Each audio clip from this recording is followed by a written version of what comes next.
और कैसे हो। आज हम बात करेंगे एक ऐसे बंदे या इवेंट की जिसका स्क्रीन टाइम इस सीरीज में ज्यादा नहीं है, बट उसका रोल बहुत इंपॉर्टेंट है इस सीरीज में। मैं बात कर रहा हूँ आर्किटेक्ट की, जिसने जिन्वू को वो लेवल अप सिस्टम दिया था और उसी की वजह से वो एसबॉन्ड की पावर को होल्ड कर पाया था। चलिए शुरू करते हैं। तो अगर तुमको ध्यान हो, स्टार्टिंग में जिन्वू और उसका ग्रुप एक डंजन में जाता है और उसके अंदर जाने के बाद उनको पता चलता है कि एक डबल डंजन है और वो उसमें भी चल जाते हैं, ये सोच के कि वो आसान होगा। बट उसके अंदर बहुत सारी मूर्तियां रहती हैं जो उनको एक एक करके मारने लगती है। बट जिन्वू वहाँ के रूल्स को क्रैक करके कुछ लोगों को बचा लेता है। मैं अगर बताऊं तो उसके अंदर टोटल 17 लोग गए थे, बट सिर्फ 5 लोग बाहर आए थे जिन्वू को हटाकर। अब जिन्वू के बारे में उतना बात नहीं करेंगे। अब हम आते हैं आर्किटेक्ट पे। कौन है आर्किटेक्ट, इस पे मैं बाद में बताऊंगा आगे। अभी मैं बताता हूँ अब तुमको क्यों आर्किटेक्ट ने जिन्वू के लिए ये लेवल अप सिस्टम बनाया। एसबॉन्ड जो एक शैडो मोनार्क है, जिसने अगर मानवा पढ़ा उसी को पता होगा। यहाँ पे थोड़ा स्पॉइलर से ध्यान देना। एसबॉन्ड जो एक शैडो मोनार्क है वो इस वर्ल्ड में आना चाहता था और at the same time architect उसके पास एक ऑफर लेके आता है कि वो उसको एक परफेक्ट ह्यूमन वेसल ढूंढ के देगा।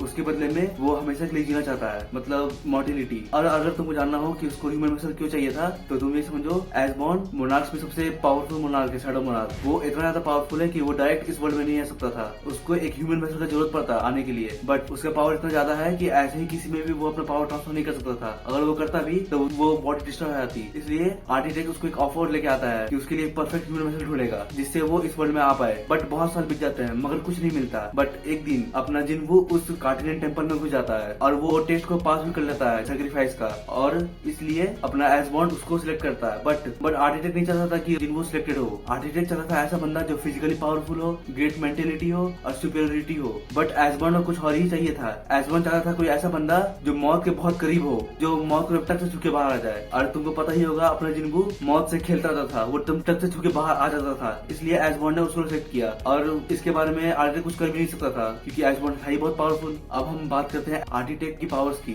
आर्किटेक्ट की स्पीसीज ऐसा कोई डिफाइन नहीं की गई है पूरे मानवा में। वो कोई मोनार्क नहीं है और वो फाइटर भी नहीं है। मेरे को लगता है वो बिल्डर है, बॉब द बिल्डर जैसा। वो उसका काम है बिल्ड करना। कार्टिनियन टेम्पल को उसी ने बनाया है और उसके सारे स्टैचूज को, और उसमें मेन स्टैचू है स्टैचू ऑफ गॉड, उसको भी उसी ने बनाया है और वो बहुत ज्यादा पावरफुल है आर्किटेक्ट से भी ज्यादा, क्योंकि वो statue of God superior being की रेप्लिका है। सुपीरियर बीइंग तो मतलब समझ लो सोलो लेवलिंग के वर्ल्ड में जो गॉड बोलते हैं क्रिएटर वही है। आर्किटेक्ट ने उसकी रेप्लिका बनाई थी जो उससे भी ज्यादा ताकतवर थी। आर्किटेक्ट कोई नॉर्मल बंदा नहीं था, वो आई थिंक एस रैंक से भी ऊपर का पावरफुल था और उसने जो स्टैचू ऑफ गॉड बनाई थी वो उससे भी ज्यादा पावरफुल थी। और जैसे कि जिसने मानवा पढ़ा होगा उसको पता होगा सुपीरियर बीइंग की क्रिएशन भी उससे बहुत ज्यादा पावरफुल थी, तो उसकी क्रिएशन ही मिलके उसको मार देती है। ऐसा सेम आर्किटेक्ट के साथ होने वाला था, उसकी क्रिएशन भी उसको मार देगी। अब हम बात करते हैं आर्किटेक्ट के डेथ के बारे में। लेवल 100 पे अपना जिन्वू वापस उस डंजन में जाता है, उस कार्टिनियन टेम्पल पे एक और टेस्ट के लिए। जिन्वू वर्सेस आर्किटेक्ट। एक्चुअली आर्किटेक्ट उसको बुलाता है और उसको पूरा स्टोरी बताता है और ये भी बताता है कि व्हाई ही इज चूजन, और इसको गिंजुत्सु में डाल के एसबॉन्ड का पूरा स्टोरी दिखाता है। और ये वेट कर रहा था कि एसबॉन्ड उसकी बॉडी को पोजेस कर ले।